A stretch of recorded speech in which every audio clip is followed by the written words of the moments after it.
Сәлеметсіңдер ме оқушылар? Бүгінгі сабақтың тақырыбы қайталау.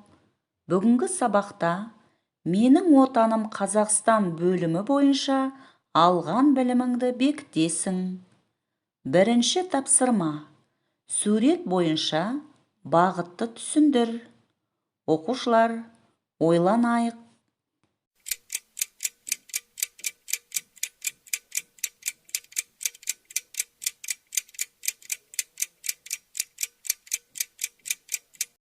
Сурет бойынша бағытты қалай түсіндірдік? Бірге тексерейік. Тоғай батыс жақта орналасқан. Өзен солтүстік аймақта. Оңтүстікте биік таулар бар. Жазық дала солтүстік аймақта. Оқушылар, сендердің де тапсырмаларың сәтті орындалды деп сенемін. Екінші тапсырма. Сөздерге кімде, неде, қайда сұрақтарын қой. Үлгі. Кімде? Ағамда. Оқушылар, іске сәт.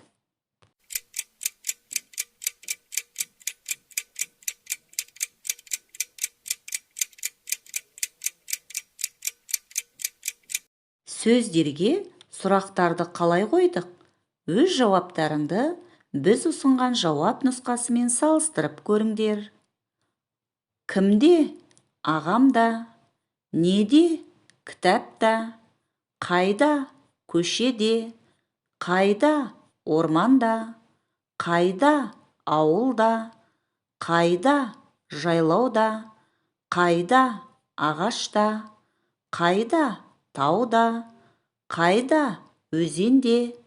Қайда? Көпірде. Қайда? Саябақта. Кімде?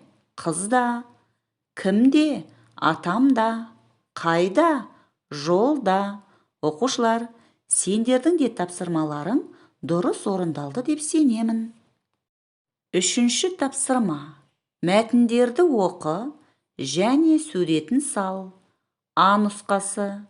Менің есімім Медет. Мен суретте ата әжемнің ортасында тұрмын.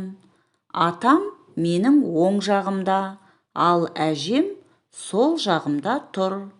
Ә нұсқасы. Менің есімім Фарида. Мен қазір сурет салып отырмын. Менің оң жағымда ағам отыр. Ол маған көмектеседі. Ал менің мысығым суретшілердің ортасында отыр. Оқушылар, оқыған мәтіндер бойынша сурет салайық. Төртінші тапсырма. Сөздерді көптік мағынада жаз. Оқушылар, іске сәт.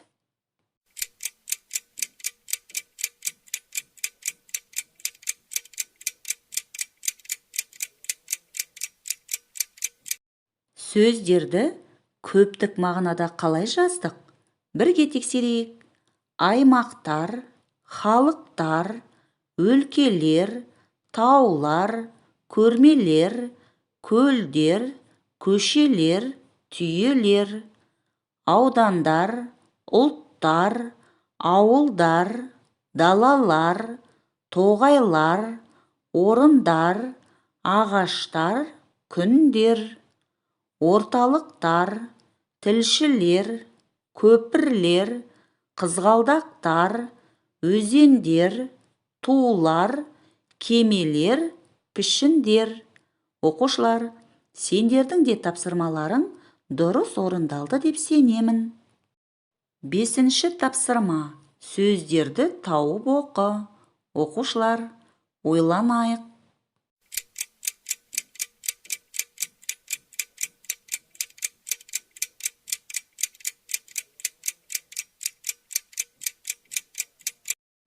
Берілген кестеден қандай сөздерді таптыңдар? Бірге тексерейік.